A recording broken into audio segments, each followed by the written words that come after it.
Salve, salve nação! Canal Leandrão Fla apresenta Documentário Rubro-Negro, segunda edição. Hoje nós vamos falar sobre o Esquadrão dos Esquadrões que dominou o país em 1982. É isso aí, o Clube de Regatas do Flamengo, um dos maiores times da década e não só da história do futebol brasileiro e mundial. O Flamengo voltou ao topo do país no Brasileirão de 1982, sob o comando de Paulo César Carpegiani, que conhecia aquele time como ninguém. Concorrentes não faltavam ao rubro-negro. Aquele brasileiro chamado de Taça de Ouro foi dividido em uma primeira fase com 8 grupos de 5, depois outra fase de grupo com 8 chaves de 4, em seguida o mata-mata.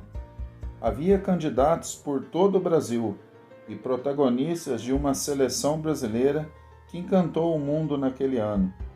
Valdir Pérez e Chulapa no São Paulo, Sócrates no Corinthians, Roberto Dinamite no Vasco, Toninho Cerezo e Éder no Atlético Mineiro, Zico no Flamengo e por aí vai.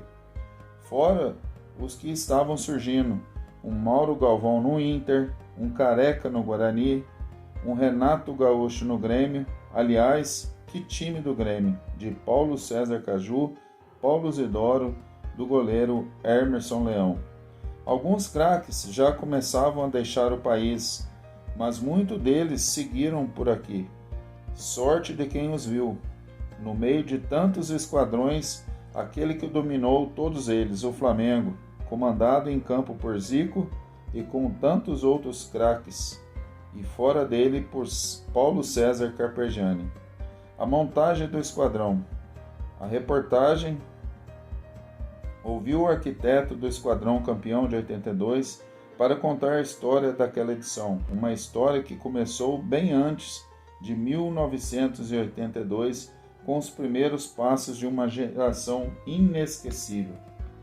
Paulo César Carpegiani foi para o Flamengo em 1977. Tinha uma carreira sólida no Internacional, mas não conseguiu recusar o chamado de Cláudio Coutinho, então treinador rubro-negro. Sou eternamente grato ao Cláudio Coutinho. Ele queria me tirar do Internacional, que não queria me vender, mas foi a insistência dele, a persistência do Flamengo, que me fizeram ir para lá. E não arrependi, fui campeão como jogador lá e depois como técnico, diz Carpegiani em entrevista. Carpegiani lembrou como a capacidade de Coutinho ajudou a moldar aquele Flamengo, que seria tricampeão estadual enquanto Carpegiani ainda era jogador. Foi nessa época também que ele começou a moldar suas ideias como técnico. Tive uma parceria muito boa com Cláudio Coutinho, porque aprendi com ele uma coisa fundamental.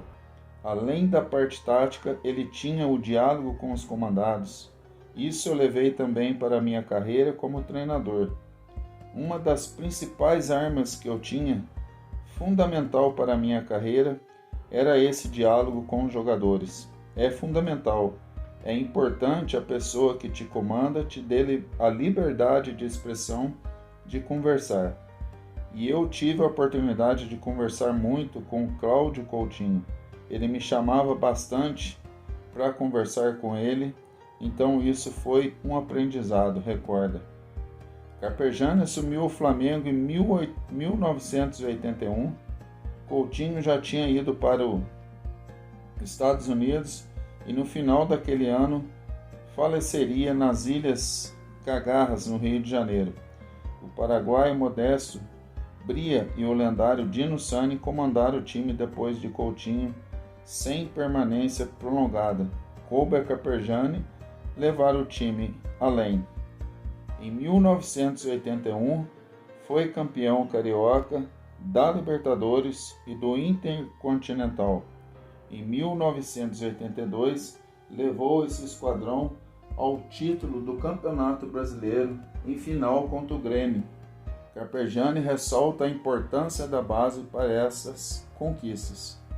Eu tive o privilégio de contar com esses jogadores da base. Estava Leandro, Adílio, Tita, Lico, Moser. Tive a oportunidade de contar com esses jovens e que teve o apogeu desse time em 81, 82 e 83. Foi o ápice dessa garotada toda e eu tive a sorte de contar com esses grandes jogadores que estavam surgindo no futebol. Fora os que já eram consagrados, Júnior, Zico, mas eu aproveitei o máximo a base. O Flamengo sempre teve o lema: é bom frisar que o craque a gente faz em casa. Isso é um orgulho para os torcedores e eu tive o privilégio de aproveitar isso, garantiu Carpegiani. Mas o técnico ressaltou que apesar de manter a base do time, a equipe sofreu alterações importantes. A equipe com o Coutinho foi tricampeão estadual. Não tem nada a ver, ou muito pouco a ver, com a equipe campeã mundial de 81. Eu empatei os 4 primeiros jogos e cheguei a pensar em sair, mas depois naturalmente fui colocando o que acreditava, fomos ganhando e aí a equipe encaixou. Fomos campeões estaduais, da Libertadores, mundiais. 82 foi a consequência. Veio o amadurecimento dessa equipe e que a base foi formada em casa, garante. Para conquistar o Brasileiro de 82, Carpegiani aproveitou o melhor de cada jogador, usou o diálogo com o grupo que aprendeu com Coutinho e pensou como Zagallo em 1970.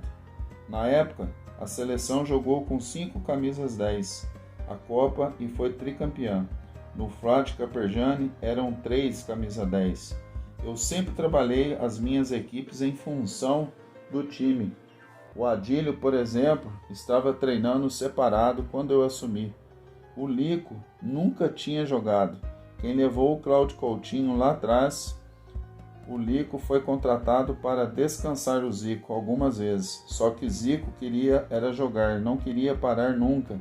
Então o Lico nunca teve a chance, até que decidi contra o Botafogo que ele seria titular e depois se consagrou, recordou. O Flamengo foi agressivo como o Carpegiani queria.